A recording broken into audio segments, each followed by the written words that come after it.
TC కూడా నాకు కూర్చుంటాయి ఆయన కూర్చుంటే కూడా తీసాం నుంచి. ఇంకా మన మధ్యలో లోకల్ మాస్టర్ ఫెలోషిప్లో మెంబర్స్గా ఉన్నటువంటి మన పార్మకల్ నుంచి వచ్చినటువంటి దైవజనులు షాజహాన్ గారు కూడా స్టేజ్ మీదకి రావాల్సిందిగా ప్రేమగా ఆహ్వానిస్తూ ఉన్నాం. ప్రేమ దేవుని వల్ల మరి ఈ సమయంలో ప్రార్థన చేసి ఈ కార్యక్రమాన్ని ముందుకు కొనసాగించుకుందాం. మన మధ్యలో ఉన్నటువంటి షాజహాన్ గారు ప్రార్థన చేయవలసిందిగా ప్రభుత్వం మనం చేస్తున్నాం. ప్రార్థించుకున్నారు ప్రేమ దేవుని వల్ల మన పులివెందుల ప్రాంతాన్ని ప్రేమించి ఈ యొక్క కార్యక్రమాన్ని ఏర్పాటు చేస్తూ మేము వస్తాము, పాస్టర్లు అందరూ కూడా గౌరవవేతనం గవర్నమెంట్ నుంచి ఎలా పొందుకోవాలి, అందులో చాలా సందేహాలు తెలియక ఎంతోమంది బ్యాంకుల చుట్టూ, రిజిస్ట్రార్ల చుట్టూ, మీ సేవ చుట్టూ, సచివాలయాల చుట్టూ తిరుగుతూ ఉన్నారు. ఈ సమస్యలన్నింటికీ పరిష్కారం తెలియజేయడానికి మా మధ్యలోనికి మరి అధికారులుగా జిల్లా మైనార్టీ ఆఫీసర్గా మస్తాన్ రవి గారు, అదేవిధంగా స్టేట్ మైనార్టీ ఆఫీస్ ఎండీగా మన మధ్యలోని షరీఫ్ గారు రావడం ఎంతో ఆనందకరం, సంతోషించదగిన. ఎలీషా గారు రావడం ప్రేమ దేవుని వల్ల రావడం ఎంతో సంతోషించదగిన విషయం. మరి ఈ సమయంలో కొన్ని సారవాళ్ళు మనకి తెలియజేస్తారు. అవి చెప్పిన తర్వాత మీలో ఎవరికైనా అర్థం కానివి లేదా వేరే డౌట్స్ ఏమైనా ఉంటే తెలియజేసినట్లయితే వాటికి కూడా ఆన్సర్ తెలియజేస్తారు, ఏ విధంగా ఫాలో అవ్వాలి. కనుక సమయాన్ని సద్వినియోగం చేసుకోనండి. మీ మొబైల్స్ అన్నీ ఫ్లైట్ మోడ్లో పెట్టండి, పక్క వారికి ఎవరికి డిస్టర్బ్ ఉండకూడదు. దయచేసి రాసుకోండి, చెప్పేటప్పుడు మరలా మర్చిపోతారు, రేపటికి గుర్తుండదు. కనుక రాసుకొని ఏమేమి కావాలో, ఎలా ఫాలో అవ్వాలో, గవర్నమెంట్ ప్రభుత్వం ఇస్తున్నటువంటి ఆ యొక్క వృత్తిని పాస్టర్కు జీతం కాదండి, జీతంగా ఇచ్చేది కాదు. ఇది సంఘాన్ని, చర్చిని ప్రేమించి ఒక బహుమానంగా ఇస్తుంది గవర్నమెంట్. కనుక దాన్ని మనం ఉపయోగించుకోవాల్సిందిగా కోరుచు. మరి ఈ సమయంలో మన మధ్యలో ఉన్నటువంటి కడప జిల్లా మైనార్టీ ఆఫీసర్ అయినటువంటి మస్తాన్ రవి గారు కొద్ది నిమిషాలు మనతో పంచుకుంటారు. అందరూ జాగ్రత్తగా ఇవ్వవలసిందిగా ఈ సమయాన్ని ఇస్తూ ఉన్నాం. ఓకే, అందరికీ వందనాలు. ఈ ఉదయకాల సమయం దేవుని ప్రార్థన మందిరంలో ప్రభుత్వం ఇచ్చినటువంటి అవకాశాన్ని వినియోగించుకోవాలని చెప్పేసి ప్రయత్నంలో మరి దేవుని యొక్క ఆజ్ఞతోనే ఖచ్చితంగా ఈరోజు మరి పులివెందులకి వచ్చాము అని చెప్పి నేనైతే విశ్వసిస్తున్నాను. మరి ఈ సందర్భంగా మరి రాష్ట్రంలోనే క్రైస్తవ కార్పొరేషన్ అనేటువంటిది ఏ సంవత్సరం ఏర్పడిందో మనందరికీ తెలుసు. పూర్వపు రోజుల్లో అంటే ఈ డిపార్ట్మెంట్ 97లో పుట్టింది, 1997లో. ఆనాడు ఒక 85లో వచ్చేసి మైనార్టీ ఫైనాన్స్ కార్పొరేషన్ ఏర్పడింది 1985లో. 97లో మైనార్టీ వెల్ఫేర్ డిపార్ట్మెంట్ ఏర్పడింది. మరి ఎందరో సంఘ అంటే మన దైవ సేవకులు, మన క్రిస్టియన్స్ పెద్దలు అందరూ కూడా మరి ఆనాటి ముఖ్యమంత్రి ఈ పులివెందులలో ఉన్నటువంటి స్వర్గీయ రాజశేఖర్ రెడ్డి గారు, ఆనాటి ముఖ్యమంత్రి వర్యులు, వారి వద్దకు వెళ్ళి అయ్యా మైనార్టీ ఫైనాన్స్ కార్పొరేషన్ పెట్టారు, మరి మేము మైనార్టీలో అని పిలువబడే మేము మైనార్టీగా ఉన్నాము, మాకు కూడా ఒక కార్పొరేషన్ ఏర్పాటు చేయండి అయ్యా, మాకు ప్రత్యేకంగా ఒక ఎండి కావాలి, ఒక అధికారి కావాలి, మా కార్యక్రమాలు మా కార్పొరేషన్ ద్వారా నడవాలి అని అనేక మంది విజ్ఞప్తి చేసిన మీదగా పెద్ద మనసుతో రాజశేఖర రెడ్డి గారు మరి స్వర్గీయ ముఖ్యమంత్రి గారు మరి Andhra Pradesh Christian minority finance corporation అని 2007 నవంబర్లో మరి సంస్థను ఏర్పాటు చేశారు. మరి దీని వెనుక ఎంత కృషి ఉంది, ఎన్ని సంవత్సరాల నుంచి అడిగినా సరే ముఖ్యమంత్రులు మారినా అప్పుడు ముఖ్యమంత్రి గారు మీ పులివెందల వాస్తవ్యులు పెద్ద మనిషితో మరి ఈ కార్పొరేషన్ ఏర్పాటు చేశారు కాబట్టి ఈ స్థానంలో ఎండీగా మరి ఒక పేరు ఇచ్చి గౌరవంగా పిలుచుకొని ఇక్కడ కూర్చోబెట్టుకోగలిగాం. మరి ఇది దేవుని చిత్తంతోనే జరిగింది, లేకుంటే జరగదు. మీ అందరి ప్రేయర్ ఫలించింది. అనేక కార్యక్రమాలు వేరే కార్పొరేషన్లకు వెళ్లకుండా మన సంస్థ మనది అనేటువంటిది ఒకటి ఉంటే అక్కడికి వెళ్ళి మన సాధక బాధకాలు చెప్పుకుంటే మీకు ముస్లింలకు ఏ విధంగా అయితే ముస్లిం మైనార్టీలకి సంక్షేమ కార్యక్రమాలు చేస్తున్నారో ఆ విధంగా ఈ కార్పొరేషన్ కూడా అంచెలంచెలుగా ఎదిగి అనేక కార్యక్రమాలు మన కోసం కూడా చేయడం మొదలుపెట్టింది. ఆ క్రమంలో ఆ విషయాలు చెప్పడానికే మరి దేవుని ఆజ్ఞతో మరి ఈరోజు మరి రాష్ట్రానికి పెద్ద మా ఎండి గారు ఇలీషా గారు మరి వేదిక మీద ఉన్నారు. వారికి నా యొక్క వందనాలు. మరి అదేవిధంగా పాస్టర్లందరికీ కూడా మిమ్మల్ని ఒక విషయాలను అవగాహన చేసి నాతో తిరిగి మరి ఒక సువార్త ఏ విధంగా అయితే మీరు ఒక సంచి తగిలించుకొని మరి 10 మందికి చెప్తారో ఇది కూడా ఒక మంచి విషయము. 10 మందికి చెప్తే మా కమ్యూనిటీ అభివృద్ధి చెందింది, వాళ్ళ యొక్క కష్టాలు ఎంతో కొంత తోడుగా ఈ ప్రభుత్వ సహాయం ఉంటుంది, మేము కూడా ఉన్నాం, ప్రభుత్వ ఫలాలు మేము కూడా అందుకోవాలి అనేటువంటిది అవేర్నెస్ ప్రభుత్వం చేయాలి. వాస్తవంగా మేము చేస్తున్నాం. మాకు తోడుగా మరి భాస్కర్ సార్ మరి వారు ఈ జిల్లాలో మరి సంఘ పెద్దగా ఉన్నారు. వారు కూడా మాతో పాటు మాకంటే ఎక్కువగా సార్ అక్కడ పెడదాం సార్, ఈ ఊళ్ళో పెడదాం సార్, మనకి 10 మంది ఉన్నా చెప్దాం సార్ అని చెప్పేసి మాకు ఎప్పటికప్పుడు మరి తెలియజేస్తూ మాతో ఉంటున్నటువంటి మీ భాస్కర్ సార్కి మరి కడపలో మేము మీటింగ్ పెట్టినప్పుడు దాదాపుగా అక్కడ ఒక 100-125 మంది దాకా వచ్చిన సందర్భం. అప్పుడు ఈ పులివెందల నుంచి మరి యేసోబు రావడం జరిగింది. సార్ వచ్చారు అక్కడికి. మరి వచ్చినప్పుడు అక్కడ చూసి ఉంటారు. చూసి మరి వారికి కూడా ఒక ఆలోచన కలిగింది, ఇది ఎంతో కొంత ప్రయత్నం చేద్దాం. ఇక్కడ ఉన్నటువంటి చుట్టుపక్కల ఉన్న మండలాలు సింహాద్రిపురం, లింగాల, వేముల, ఇట్లా ఈ తొండూరు ఈ మండలాల నుంచి కూడా మన మాస్టర్లు వస్తే కనీసం ఒక 20-30 మంది వచ్చిన అందరూ ప్రయత్నం చేసుకుంటే మీకు మేలు జరిగిద్ది అనే ఉద్దేశంతో పెద్ద మనసుతో మరి యేసోబు గారు మరి నాతో మాట్లాడటం, మరి నేను కూడా అక్కడ పెడదామండి తప్పనిసరిగా, ఇది ముఖ్యమంత్రి గారి నియోజకవర్గం ఊరు కాబట్టి ఇక్కడ పెడదామని చెప్పేసి నేను కూడా చెప్పడం, వారు ఈ చిన్న కూడికను ఏర్పాటు చేసినందుకు వారికి కూడా వందనాలు తెలియజేస్తున్నాను. మరి ఇక మీరందరూ దైవజనులే. మీకు ఇంకా వందనాలు, శతకోటి వందనాలు చెప్పాలి. మీ పని ఏమి? సంచి తగిలించుకోవటం, సువార్త చెప్పటం. సువార్త అంటే ఏంటి? మంచి విషయాలు చెప్పటమేగా. చెడు విషయాలు ఏమి చెప్పరు, మీరు చెప్పడానికి భయపడతారు. మంచి విషయాలను బోధిస్తారు 10 మందికి. వారు మంచి మార్గంలోకి వస్తే తద్వారా మరి రాజ్యము బాగుపడిద్ది, దేశం బాగుపడిద్ది, అన్నీ కూడా మంచిగా జరుగుతాయి ప్రతి ఒక్కళ్ళకి. మన ఆరోగ్యం కూడా బాగుంటుందిగా.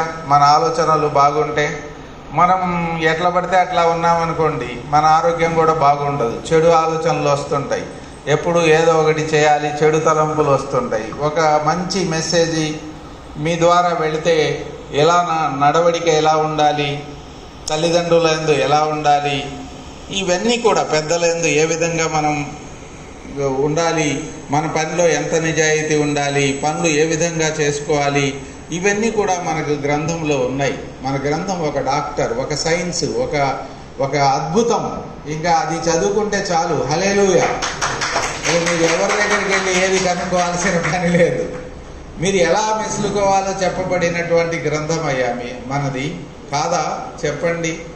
ఎంతోమంది ఉదాహరణలు ఉన్నారు మన గ్రంథంలో, అనేక మంది ఉన్నారు. మరి ఇంతమంది ఉంటేనే కదా, ఇంత మంచి విషయాలు ఉంటేనే కదా ఈ ప్రపంచంలో మన భారతదేశం లాంటి దేశాలు ఎన్ని ఉన్నాయో అనేటువంటిది మీరు చెప్పగలిగితే, నేనైతే ఒక 30-40 చెప్తాను దేశాల పేర్లు. మీరు కొంచెం చదువు తక్కువ ఉండి అంత దూరం వెళ్ళిన వాళ్ళు ఒక 10-20 పేర్లు చెప్తారు. కానీ ఎన్ని దేశాలు ఉన్నాయో తెలుసా ఈ ప్రపంచంలో? చిన్న చితక దేశాలు, అంటే 100 మంది ఉన్న ఒక దేశమే కొన్ని ప్రాంతాల్లో. అవన్నీ లెక్కలేస్తే 323 దేశాలు ఉన్నాయంట ఈ ప్రపంచంలో. అంటే గుర్తింపు పొందిన దేశాలు 323. దేశం అంటే ఏంటి తెలుసు కదా, భారతదేశము, China, Japan, Russia, Iraq, Iran, ఇంకా ఇట్లా టర్కీ, రష్యా, ఇట్లా ఇవన్నీ ఉన్నాయి కదా, అవి దేశాలు. అలాంటివి 323 ఉన్నాయి. ఈ 323 దేశాలలో ఇప్పుడు ఈ పుట్టిన పిల్లవాడు, ఈ నిద్రపోతున్నటువంటి సంవత్సరం అబ్బాయి వరకు ఈరోజు పుట్టిన వాళ్ళనందరినీ కూడా లెక్క వేస్తే మొత్తం 750 కోట్లు ఉన్నారంట. 750 కోట్లు అంటే భారతదేశంలో ఎంతమంది ఉన్నాము? 140 కోట్లు ఉన్నాము. ప్రపంచం మొత్తం 750 కోట్లు ఉన్నారు. అంటే మీకు బాగా అర్థం అవ్వాలంటే 750 మంది ఉన్నారు అనుకుందాం. ఈ ప్రపంచంలో అంతా కూడితే 750 ఉంటే అందులో మన క్రైస్తవులే 270 మంది ఉన్నారు. అంటే ఎంతమంది ఉన్నారు చూడండి. ఈ ప్రపంచంలో అత్యధికులు క్రైస్తవులే. హల్లెలూయా. ఈ ప్రపంచంలో అత్యధికులు క్రైస్తవులే. ఎందుకున్నారు? వీళ్ళేం పని లేకుండా ఉండలేదు. చాలా మంచి విషయాలు ఇక్కడ చెప్పబడ్డాయి. అనేక మంది మనమందరం కూడా మరి దీనికి మరి యేసుక్రీస్తుల వారు బైబిల్ గ్రంథంలో చెప్పినట్టు మరి యేసుక్రీస్తుల వారిని మనం వెంబడిస్తున్నాం, అంటే ఫాలో అవుతున్నాం అన్నమాట. యేసుక్రీస్తుల వారిని వెంబడిస్తున్నాం, అవునా కాదా?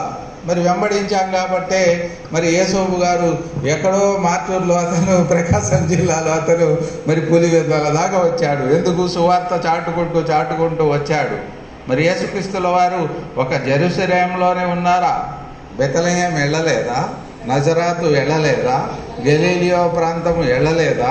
మరి ఇవన్నీ వెళ్ళి సువార్తని చాటలేదా? చాటపోతేనే ఇంతమంది అయ్యామా? ఇన్ని మంచి విషయాలు వచ్చాయా? మన గ్రంథం ఇంత గొప్పగా చెప్పబడిందా? కాబట్టి సువార్తని చాటారు. అంటే మనం వచ్చిన పని ప్రభుత్వం చెప్తుంది కదా సార్, ఇవన్నీ చెప్తున్నారేంది మాకు అంటే, మనం ఎవరు అనేటువంటిది మనం తెలుసుకోవాలి. మన ప్రవర్తన కూడా కరెక్ట్గా ఉండాలి. మనం అందరం ఉన్నాం. ఎక్కడికన్నా ఒక పనికి వెళ్ళేటప్పుడు ఇండివిజువల్ ప్రేయర్ చేస్తామా లేదా? ఏదైనా పరీక్ష రాసేటప్పుడు, ఇంకోటో, భూమి దున్నేటప్పుడు, ఇల్లు కట్టేటప్పుడు, ఏదో ఒకటి మనము ప్రేయర్ చేసుకుంటాము. అంటే అది ఏ విధంగా అన్నా కానీ ఇండివిజువల్ ప్రేయర్లో ఈ తలస్నానం చేసామా లేదా, సెంటు పూసుకున్నామా లేదా, ఇవన్నీ పట్టించుకోము. ఏం చేస్తాం? ఆత్మశుద్ధి గలవారు ధన్యులు, వారు ఆ దేవుని రాజ్యములో అది అవకాశాలు. అంటే ఆత్మ మనకి పరిశుద్ధంగా ఉంటే చాలు అని చెప్పేసి చెప్పబడింది గ్రంథంలో. నువ్వు తలస్నానం చేస్తే చెయ్యి, మంచిదే, చేస్తే ఇంకా మంచిది. ఒంటికి బాగా 4 సార్లు స్నానం చేసినా మంచిదే. కానీ ఉత్త స్నానం చేస్తే ఉపయోగం లేదయ్యా. నీ ఆత్మ అనేటువంటిది పరిశుభ్రంగా ఉంచుకో. తద్వారా దేవునిని ప్రార్థన చేస్తే నీ యొక్క విధానాలు ముందుకు తీసుకెళ్తాడు. దేవుని యొక్క ఆమోదం నీకు లభిస్తుంది అని చెప్పేసి చెప్పబడింది. అందుకనే కదా ప్రార్థన మందిరంలో ఎక్కడికి వెళ్ళినా సరే ఒక మంచి వాక్యము నాకైతే గుర్తు ఉన్నది. కొద్దో గొప్ప మరి దేవుని ప్రార్థన మందిరంలో మరి వాక్యాలు ఉంటాయి.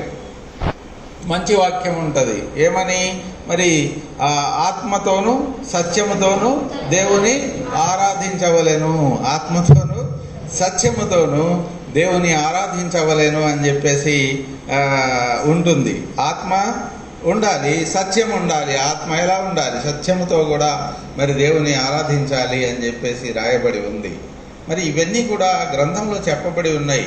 ఇంకా ఒక్కొక్కళ్ళని గురించి ఇక్కడ ఉన్నటువంటి వాళ్ళు చెప్తే మనకి ఏడుపు వచ్చింది, ఆనందం కూడా వేసిద్ది. అంత గొప్ప వాళ్ళు ఉన్నారా అని. యోబు గురించి మీకు తెలుసు కదా, నేను చెప్పి మళ్ళీ మిమ్మల్ని ఇసుకించవలసిన పని లేదు.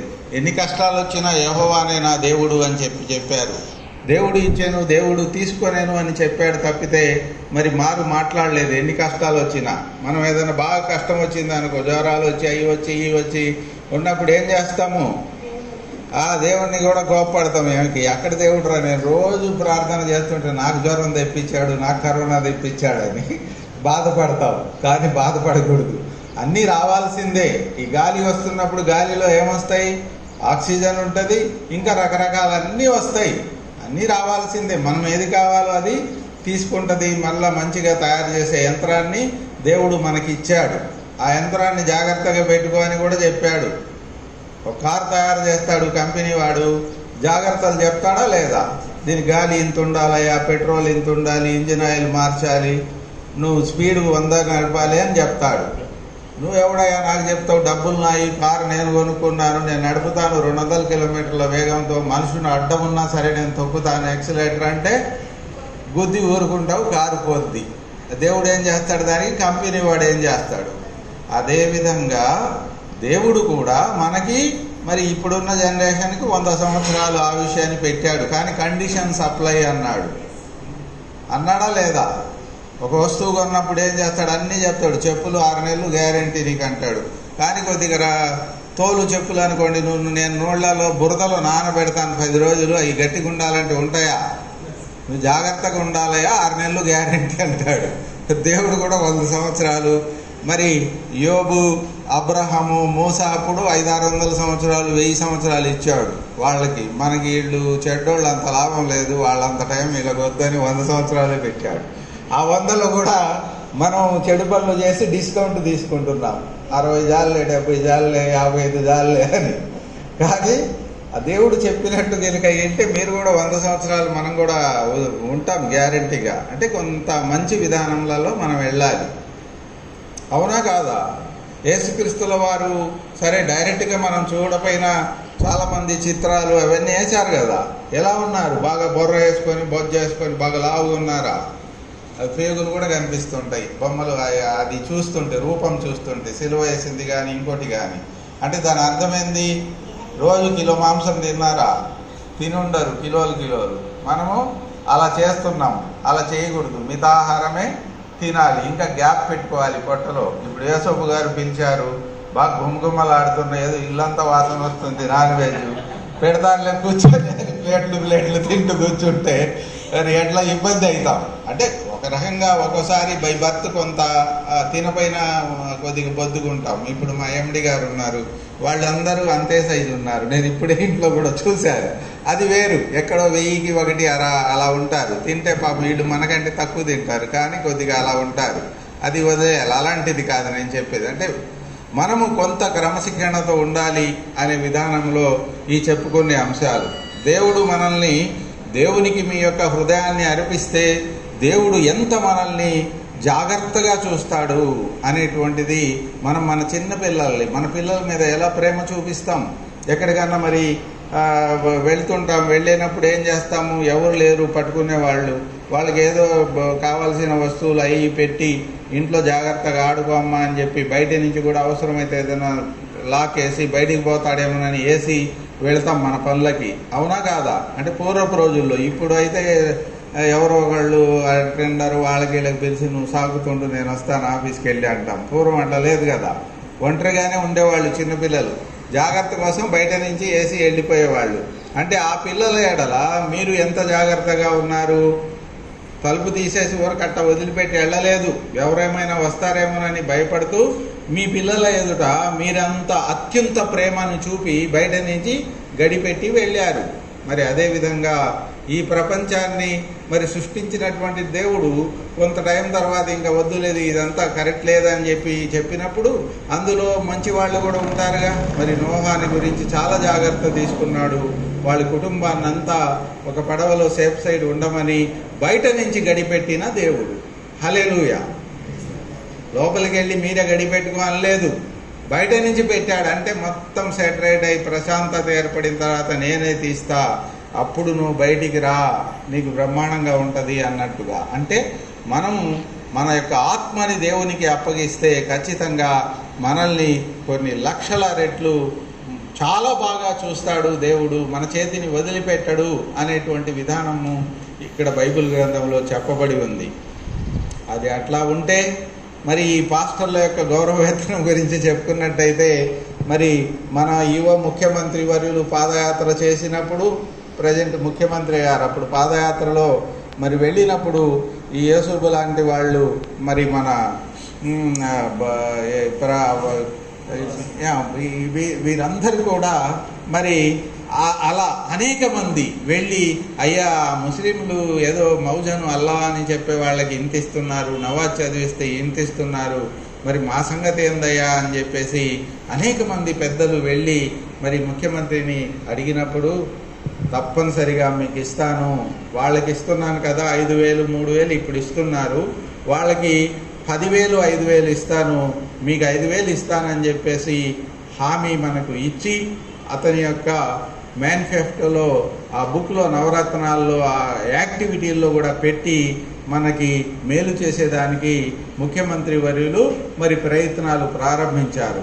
ఆ క్రమంలోనే మరి అర్చకులకి మౌజన్లకి ఈ రాష్ట్రంలో కోవిడ్ వస్తే చాలా ఇబ్బంది పడుతున్నారు, మా దైవజనులు కూడా చాలా ఇబ్బంది పడుతున్నారని ఈ కార్పొరేషన్ ఎండి గారు అందరూ కూడా వీళ్ళకు కూడా ఇవ్వాలి సార్ అని చెప్తే ప్రభుత్వం తరఫున ఆనాడు ఏం జరిగిందంటే ప్రతి ఒక్కళ్ళకు కూడా మీకు పాస్టర్గా ఉండి ఆధార్ నంబరు, ఇంకా రేషన్ కార్డు, మీ బ్యాంక్ అకౌంటు, మీరు చదివిన వివరాలు ఇవన్నీ ఉంటే చాలు, మీకు 5,000 ఇవ్వాలనే ఉద్దేశంతో మరి 5,000 ఇచ్చే కార్యక్రమం వన్ టైం బెనిఫిట్గా మరి ఇస్తే ఆనాడు మనకి 19-20 మధ్యలో 2020-21 మధ్యలో మనకేమైంది, కోవిడ్ వచ్చినప్పుడు ఈ రాష్ట్రంలో 30,000 మంది అర్చకులు తీసుకున్నారు, 5,000 చొప్పున 30,000 మంది అర్చకులు తీసుకున్నారు.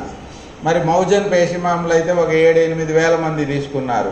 మనం క్రైస్తవులము 29,000 మంది తీసుకున్నామన్నమాట. బాబు అది ఆపు, కొంచెం సేపు తర్వాత పెడతావు కానీ 29,000 మంది మనం తీసుకున్నాం. అంటే పాస్టర్లము 5,000 చొప్పున 29,000 మంది దాకా తీసుకున్నాం. అది ఒకసారి కాబట్టి నెల నెల ఇచ్చేది కాదు, కాబట్టి అది ఎక్కువ మందికి బెనిఫిట్ వచ్చేటట్టు చేసింది. అయితే ప్రభుత్వం యొక్క ఉద్దేశం ఏంటి, ప్రతి ఒక్కళ్ళకి ప్రతి పాస్టర్ని అర్హత ఉన్న ప్రతి ఒక్కళ్ళకి ఏ విధంగా అయితే మౌజన్ పేషిమాములు అర్చకులు లబ్ధి పొందుతున్నారో ఆ విధంగా మన క్రైస్తవ పాస్టర్లకి మన వాళ్ళకు కూడా ఇవ్వాలి అనేటువంటి ఉద్దేశంతో ప్రభుత్వము ప్రతి నెల ఇచ్చేదానికి మీకోసం 2021లో మరి 54 జీవో అట్లా ఒక నంబర్ ఇస్తూ కొన్ని మార్గదర్శకాలు ఇచ్చింది. అంటే ఒక పేపర్, దీనికి ఆన్సర్ చేయండి, మీకు 5,000 అనేటువంటిది నెల నెల ఇస్తామంది. అయితే ఆ మొదటి ప్రయత్నంలో అది కొంచెం చాలా కఠినంగా ఉండి మనం ఎవరు పెద్దగా ఆన్సర్ చేయలేకపోయాం. ఇంకా దాని గురించి చర్చించడం అనవసరం. తర్వాత స్పందన చూస్తే 29,000 తీసుకున్నటువంటి వాళ్ళ మొత్తం కూడా కలిపి ఒక 500-600తోనే 300తో ఆగిపోయింది. లాస్ట్కి రాష్ట్ర వ్యాప్తంగా ఫైనల్ ఫిగరు 500 లోపే తేలింది. అరే 29,000 మంది ఎక్కడ, 500 మంది ఏంటి, దీనికి ఎక్కడా వచ్చింది ఇబ్బంది అని మరలా ఒకసారి మరి భాస్కరు, యేసోబు ఇట్లా అంతా పెద్ద వాళ్ళు, మీ వైఎస్ థామస్ రెడ్డి ఇంకా రాష్ట్రంలో ఉన్న వాళ్ళందరూ కూడా మళ్ళీ ఇది ఇట్టగా సార్ ఇదేదో చాలా కష్టంగా ఉంది, పేపర్ కొద్దిగా సులభంగా ఇవ్వండి అన్నారు. మీకు అర్థమయ్యే భాషల్లో పేపర్ అంటున్నారు, అంటే ఆన్సర్ త్వరగా రాయాలి మా వాళ్ళు అన్నట్టు. మళ్ళీ రెండోసారి ఇంకో 34 అట్లా జీవోతో ఇంకోసారి ఇవ్వడం, అది కూడా కొద్దిగా మన వాళ్ళకి అది ఈ సంవత్సరం అంటే 2022 మరి ఫిబ్రవరి మార్చిలో ఆ ప్రాంతాల్లో అది రావడం, మరి అక్కడ కూడా కొద్దిగా కష్టంగా ఉంది, అది కూడా ఆన్సర్ చేయలేకపోయాం. అప్పుడు కూడా గట్టిగా ఎంత లాగినా 1700 1800 వస్తున్నాయి తప్పితే మళ్ళా లాస్ట్కి వచ్చేటప్పటికి 500లోనే ఆగిపోయింది.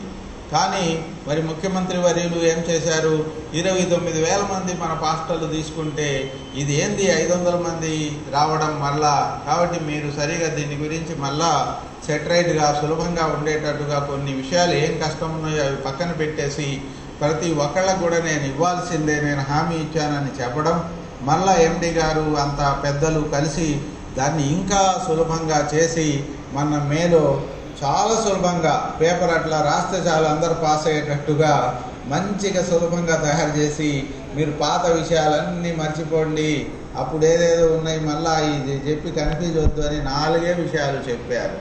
4 విషయాలతో మేలో మరి మరలా ఒక జీవోని తయారు చేసి ఎన్నిసార్లు మార్చారంటే మీకోసం 3-4 సార్లు మార్చారు.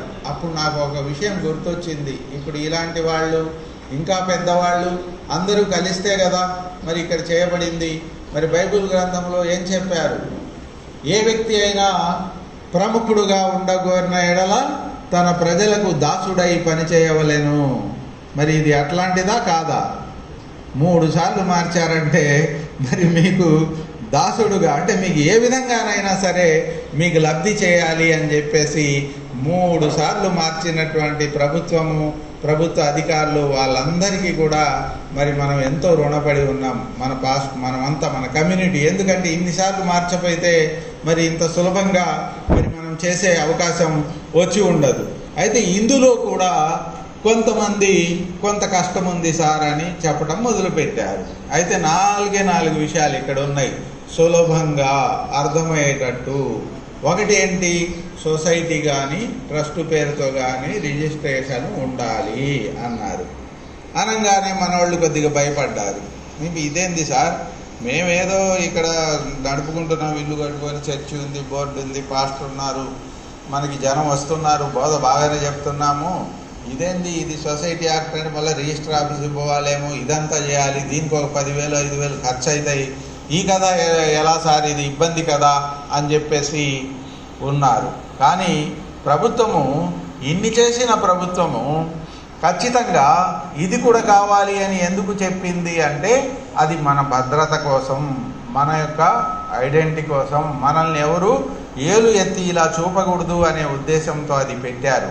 భారతదేశము ఒక సెక్యులర్ స్టేట్, అంటే ఇక్కడ ఎవరి విధానాలు వారిని ముందుకు తీసుకువెళ్ళవచ్చు, కానీ దాంట్లో కొన్ని పద్ధతులను మనము పాటించాలి. కారు నీదే, కారు నడపడం నీకు చేతవు, నీ దగ్గర శక్తి ఉంది, కానీ ఆ కారు నడిపేటప్పుడు లైసెన్స్ అనేటువంటిది ఖచ్చితంగా ఉండాలి. లైసెన్స్ లేకుండా కారు నడిపితే ఏమవుతుంది, ఎక్కువ ఏదైనా ఇబ్బందులు జరుగుతున్నప్పుడు టైట్ చేస్తారు, పోలీసులను పెట్టి ఆపండి, ప్రతి ఒక్కళ్ళని చెక్ చేయండి లైసెన్స్ ఉందో లేదో అని. మరి అదేవిధంగా మనం కనుక ఒక సొసైటీ కిందనో ట్రస్ట్ కిందనో ఉంటే ప్రభుత్వం ద్వారా మేలు జరిగింది. మేము ఇదిగే ఈ పనులు చేస్తున్నామని బైలాస్ దాంట్లో ఉంటాయి, ఇంతమంది వ్యక్తులతో రిజిస్ట్రేషన్ జరిగింది, ఈ మొత్తం ఉండి ఒక సర్టిఫికేట్ వచ్చింది. ఒక షాపు నడపాలనుకోండి, లైసెన్స్ తీసుకొని బోర్డు పెడుతున్నాడా లేదా, అప్పుడు మిమ్మల్ని ఎవరు కూడా క్వశ్చన్ చేయరు. ఎందుకంటే రకరకాల మనుషులు ఉన్నటువంటి ఈ ప్రపంచంలో అక్కడ ఏదో యేసోబు గారు అక్కడ ప్రార్థన కాదు ఇంకోటి అని ఏదైనా పెట్టారనుకోండి, మాలాంటి వాళ్ళు మళ్ళీ ఎంక్వైరీకి వచ్చి యేసోబు గారు ఏందండి ఇది దీనికి సొసైటీ యాక్ట్ అవన్నీ పెట్టుకున్నారా లేదా, ఇవన్నీ మరి మనం అడగకుండా ఉంటే ఏముంది, వారు ఇదిగే పర్మిషన్ ఉందా, వీళ్ళు యాక్ట్ ప్రకారం నడుపుతున్నారు, మంచి విషయాలు చెప్తున్నారు అని క్లోజ్ చేసి వెళ్ళిపోతారు. అవి లేకున్నప్పుడు మనం ఇబ్బంది పెడతాం. అది ఎప్పటికైనా మనకు ఉండాలి. కాబట్టి ఆ ట్రస్ట్ అనేటువంటిది కానీ సొసైటీ అనేటువంటిది కానీ కొద్దిగా కష్టం ఉంటుంది. ఏ పని అయినా అంత సులభంగా ఉండదు కదా. దేవుని రాజ్యంలోకి చోటు పొందాలంటే అంత సులభంగా ఉందా? ఎన్నో చేసిన ఒక అతను నాలాంటి వాడు ఏదో కొన్ని తెలుసులని ఉత్సాహంతో యేసుక్రీస్తుల వారిని ఏమన్నాడు, బోధకుడా అని చెప్పి ఎంటపడ్డాడు. ఎవరో ఇతను బోధకుడా అని అంటున్నాడు అని వెనక్కి చూస్తే, బోధకుడా నేను దేవుని రాజ్యంలో మరి చోటు నేను పొందుతానా, ఎట్లా నేను పోగలను, అలా చేయాలంటే నేను ఎలా ఉండాలి అని చెప్పి అడగటం జరిగింది. మీకు తెలుసు కదా, బైబిల్లో చదవండి ఉంది. అప్పుడు యేసుక్రీస్తుల వారు వెంటనే ఏం చెప్పారు, నీకు కొన్ని విషయాలు నువ్వు పాటించాలయా, అన్నీ ఉన్నాయో లేదో మరి చూసుకోకూడదు. అవి ఏమున్నాయండి, మీరు 5 విషయాలు ఏదో చెప్పారు, అవి 5 నాకు పర్ఫెక్ట్ అండి నేను అన్నాడు. ఏంటి అంటే మీకు తెలుసు, అబద్ధం ఆడరాదు, వ్యభిచారం చేయరాదు, తల్లిదండ్రులను గౌరవించాలి, నరహత్య చేయరాదు, దొంగిలించరాదు అని చెప్పబడి ఉంది. ఇది వెరీ సింపుల్ సార్, ఇవన్నీ నేను బాగా పర్ఫెక్ట్గా ఉన్నాను సార్ అన్నాడు. కానీ నీకు ఇంకొకటి తక్కువ ఉందయ్యా అన్నాడు. ఏం తక్కువ ఉంది సార్, మీరు 5 చెప్పి ఇంకోటి తక్కువ ఉందంటారు నాకంటే, నీ దగ్గర కలిగి ఉన్నదంతా పేదలకు పంచిపెట్టి నన్ను వెంబడించుము అని చెప్పాడు. ఓయమ్మ భలే మాట చెప్పాను, ఈ బిల్డింగ్ నేను ఎవరికి ఇవ్వాలి, ఇది ఉండాల్సిందే. ఆ 5 ఏదో భయపడి చేశాను, ఇది కూడా ఇవ్వమంటున్నావు ఇది అని కొంచెం వెనక ముందు అవుతాడు అతను. అప్పుడు యేసుక్రీస్తుల వారు ఏం చెప్పారు, ఒక సూది బెజ్జములో నుండి ఒంటెను ప్రవేశపెట్టడం అంటే అవతలికి వెళ్ళడం ఎంత కష్టమో, నువ్వు దేవుని రాజ్యంలోకి రావడం కూడా దుర్లభమే. అంటే సూది బెజ్జం ఎంత ఉంటుంది, మన దానికి చిన్నది ఉంటుంది, దారం వచ్చే దాంట్లో నుంచి ఒంటెని దూర్చగలమా? అది కొన్ని లక్షల సంవత్సరాలు ప్రయత్నం చేసినా పోదు దాంట్లోకి. నువ్వు అదేవిధంగా ఈ 5 అంశాలు ఉన్నాయా నీ దగ్గర, నువ్వు గొప్పవాడివే. ఇంకోటి తక్కువ ఉంది, అది కూడా చేసి నన్ను వెంబడించుము అన్నాడు. అదేవిధంగా మీకు 4 విషయాలు చెప్పాము. 4లో నా దగ్గర సార్ నమస్తే సార్, నా దగ్గర 4 విషయాలు మీరు చెప్పారు, 3 ఉన్నాయి సార్, ఇంకోటి తక్కువ ఉంది సార్, నేను 5,000 పొందాను సార్ అని కుస్తీ పడుతుంటాడు. అక్కడికి పోయి ఆ పని మీరు చేయబాకండి. 4 విషయాలు జేబులో పెట్టుకొని పోండి, ధైర్యంగా పోండి. మీ ఎండిఓ కాదు, కమిషనర్ కాదు, ఎవ్వడు మిమ్మల్ని ఆపలేరు. మిమ్మల్ని చూడగానే గేట్లు ఇట్లా తెలుసుకుంటాయి. ఇప్పుడు టోల్ గేట్లో ఏ విధంగా అయితే మన కార్డు అట్లా కారుకి తగిలిస్తే టపామని పైకి లేసింది ఆ టోల్ గేట్తో ఉన్న కర్ర, అదేవిధంగా ఎవరు కూడా మీ దగ్గర మంచి ఉండి అన్ని విషయాలు కరెక్ట్గా ఉంటే మీకు ఎవ్వరు ఆపరు. లేకపోతే ఏదైనా బిజీగా ఉన్నప్పుడు అమ్మ 1 గంట ఆగిరా అంటాడు తప్పితే నేను చేయను పో అని ఎవడన్నా అంటాడు. ఈ లోకంలో అంత దుర్మార్గులు ఎవరు ఉండరు. మనిషి అన్న తర్వాత ఏదో ఒక మంచి ఉంటుంది. ప్రతి మనిషిలో చెడ్డవాళ్ళు కూడా మంచి ఉంటుంది. మీ దగ్గర అన్నీ ఉన్నప్పుడు ఖచ్చితంగా అతను మిమ్మల్ని దగ్గరికి తీసి చేయాల్సిందే. ఎవడో 100కి 1 ఒకడు ఉంటాడు, ఇలా అవన్నీ చేయటం లేదంటే మాకు ఫోన్ చేస్తాడు, మేము కోటింగ్ వేస్తాం, సరిపోద్ది. కానీ అలా మాత్రం అంతదాకా ఎవరు తీసుకొచ్చుకోరు. ఇప్పుడున్నటువంటి కంప్యూటర్ యుగంలో ఎవడన్నా చేయలేదనుకో, అన్నీ ఉన్నాయి సార్ అని వాట్సాప్లో పెట్టి కలెక్టర్కి పెట్టి ఎండి గారు నాకు పెడితే వాడు ఉద్యోగం ఊడిపోద్ది. కాబట్టి అట్లాంటి పనులు ఇప్పుడు ఎవరు చేయటం లేదు నాకు తెలిసి. ఎక్కడన్నా 1 అరా ఉంటాయి. ఇప్పుడు ధాన్యం అన్న తర్వాత మీ ఇంట్లో ఒక బస్తా బియ్యంలో ఒక రాయో ఒక ఇదో అదో ఉంటుంది, ఉండకుండా ఉంటుందా? దాన్ని ఏరి పక్కన పడేయాలి అంతే తప్పితే ఈ బస్తా పారేయకూడదు బయట, ఇది ఏదో బాగలేదని. అట్లా చేస్తామా? వాడిని చిన్నగా అయ్యా ఇదిగండి మా దగ్గర అన్నీ ఉన్నాయా, ఎందుకు మా ఇబ్బంది పడతావు, నేను ఒక బోధకుడిని అని చెప్పి కొద్దిగా చెప్పుకోవాలి ఫస్ట్. అప్పుడు వినలేదనుకోండి మాకు ఫోన్లు చేస్తే మేము వేస్తాం అతనికి ముట్టగా గట్టిగా. కాబట్టి ఆ భయం అయితే నా దృష్టికి ఇంతవరకు అలాంటి కేసులు ఎక్కడ రాలేదు. మన వాళ్ళే ఏదైనా పొరపాట్లు ఉండో 1 అర తక్కువ ఉండో పోయితే వాళ్ళు చేయని సందర్భంలో మాట్లాడటం జరిగింది. కాబట్టి మనలో పర్ఫెక్ట్గా మనం చేసుకుందాం. మీకు 10వ తారీఖు దాకా టైం ఇచ్చారు. ఇప్పుడు ఈరోజు 8వ తారీఖు, ఇంకా 2 రోజులు ఉంది. ఇంకా చేసుకోండి. మీరు ఎవరైనా జారిపోయి మిగిలిపోయినా ప్రభుత్వము మీ అందరికీ తెలుసు, ప్రతి స్కీమ్ కూడా సంవత్సరానికి 2 సార్లు, అంటే జూను డిసెంబర్, రేషన్ కార్డు అయినా పెన్షన్ అయినా ఇంకోటైనా. ఇది కూడా భవిష్యత్తులో అలా చేస్తారేమో, ఇప్పుడు మనం వ్యాఖ్యానించలేము. దీని గురించి ఖచ్చితంగా నిర్ణయం అయితే తీసుకుంటారు. అయితే 10వ తారీఖు దాకా ఉంది.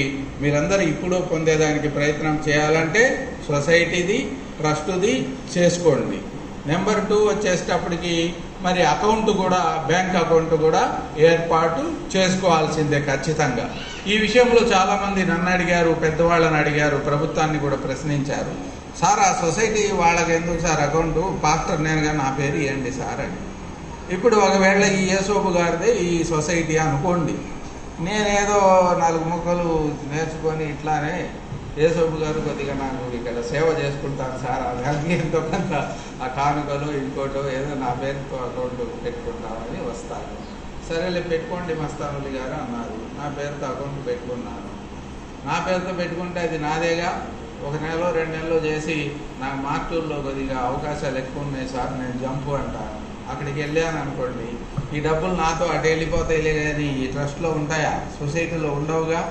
కాబట్టి నేను శాశ్వతం కాదుగా. లేదా వయసు రీత్యా కూడా నేను ఇంకా బోధ చేయలేక ఉండొచ్చు, లేదా ఇంకా ఏదైనా దేవుని యొక్క సన్నిధిలోకి కూడా వెళ్ళిపోవచ్చు. అప్పుడు దీనికి ఎవడు బాధ్యుడు? ఈ యొక్క దేవుని ప్రార్థన మందిరానికి ముందుకు తీసుకెళ్లే వాళ్ళు ఎవరు? అది మనకు ఇబ్బంది అయిద్దని ప్రభుత్వం పెద్ద మనసుతో దీని ప్రకారమే ట్రస్టో సొసైటీ దీని ప్రకారం ఉంచితే అది తరతరాలుగా ఉంటుంది. ఆ యాజమాన్యం కింద వ్యక్తులు పనిచేస్తారు, వాళ్ళకి డబ్బులు ఇస్తారు అని చెప్పి ఇది పెట్టారు. ఈ 4 ప్రశ్నల్లో 2 కఠినమైనవి, కానీ వాటితో మనకు ఉపయోగాలు ఉన్నాయని ఇది పెట్టారు. ఇంకా తతిమా 2 అంటారా, చాలా సులభము. అసలు ఇంత ఈజియెస్ట్ మెథడ్ పేపరు ఎవరు ఇవ్వరు.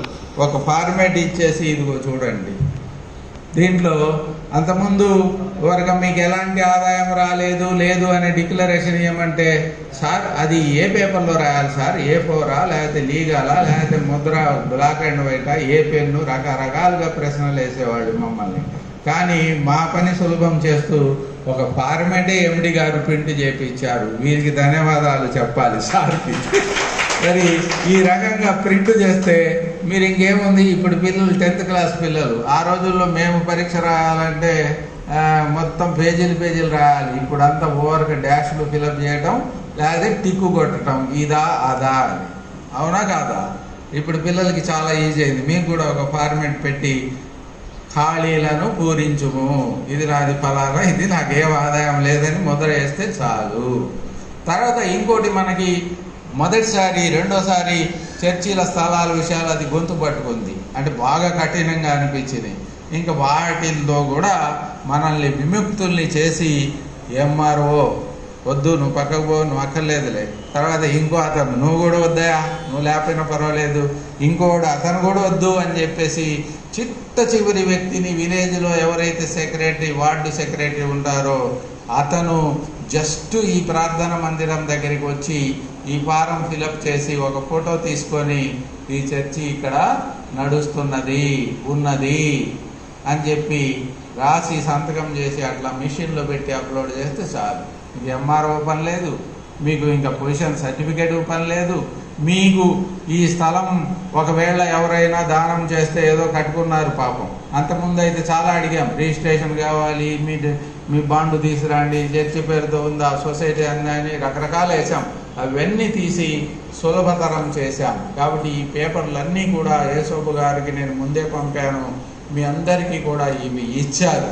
కాబట్టి దయచేసి మీకు ఈ చెప్పిన విషయాలలో చాలా నేను వేరేగా చెప్పుకుంటూ మళ్ళీ మిమ్మల్ని నా యొక్క విషయాలలో అంటే ప్రభుత్వ కార్యక్రమాల్లో మీకు రప్పించడానికే వేరే విషయాలు కూడా చెప్పి వీలైనంత వరకు 4 విషయాలు మీకు అర్థమయ్యేటట్టు చేశాను. నెంబర్ 1, సొసైటీ కానీ ట్రస్ట్తో కానీ రిజిస్ట్రేషన్ ఉండాల్సిందే. నెంబర్ 2, బ్యాంక్ అకౌంట్ ఓపెన్ చేసుకోవాలి ఖచ్చితంగా. నెంబర్ 3 వచ్చేసి దీంట్లో ఉన్నటువంటి ఈ ఫారంలో నెంబర్ 3 వచ్చేసి మాకు ఎలాంటి ఆదాయం లేదనేది ఒక ఖాళీలు ఫిలప్ చేసి ఈ ఫారాన్ని కట్ చేసి అలా. ఇంకోటి లాస్ట్ది చర్చి యొక్క స్థలాన్ని గురించినటువంటి విషయాలలో మీ దగ్గర రిజిస్ట్రేషన్ అలాంటి ఏమి లేనప్పుడు ఈ ఒక్క ఫారం ఫిలప్ చేసి ఆ విలేజ్ వార్డు సెక్రటరీ సంతకం పెట్టి ఇవన్నీ అప్లోడ్ చేస్తే చాలు. అది ఎండిఓకి వస్తుంది, ఎండిఓ నుంచి నా దగ్గరికి వస్తుంది, నేను కలెక్టర్కి పంపిస్తాను. కలెక్టర్ ఓకే అన్న తర్వాత సార్ వాళ్ళు మీ అకౌంట్లలో అదే ఆ డబ్బులు పెట్టే కార్యక్రమం చేస్తున్నారు. నేనైతే మా జిల్లాలో ఒకటే చెప్పాను, ఇప్పుడు పేపర్ 2-3 సార్లు వీళ్ళ కోసం సులభతరం చేసింది ప్రభుత్వం. మా దాకా నా లాగిన్లోకి వస్తే చాలు, గేటు ఎత్తేసేయండి, అవతలకి వెళ్ళిపోవాల్సిందే. బిఎండబ్ల్యూ మాత్రం రిజెక్ట్ చేయక్కర్లేదు. అంత ప్రభుత్వమే మీకు ఇవ్వాలని చేస్తున్నప్పుడు ఏదో చిన్న చిన్న స్పెల్లింగ్ తప్పు అలాంటిది ఏం లేదు, నెట్టేయండి పైదాకా అని నేను చెప్పడం జరిగింది. మా జిల్లాలో మరి వాస్తవంగా పాపులేషన్ కూడా తక్కువ ఉండడంలో టార్గెట్ తక్కువే అయినప్పటికీ స్టేట్ లెవెల్లో ఒక 166 మందిని ఓకే చేస్తే మా కలెక్టర్ 45 మందికి క్లియర్ చేశాడు. అంటే వెంటనే నేను చేసినవన్నీ 1 నిమిషంలోనే చేస్తున్నాడు సార్ పాపం పెద్ద మనసుతో. కానీ ఇంకా మన ఎన్రోల్మెంట్ ఇప్పటికీ 76 ఎంత ఉంది మన జిల్లాలో. ఇది బాగా పెరగాల్సి ఉంది.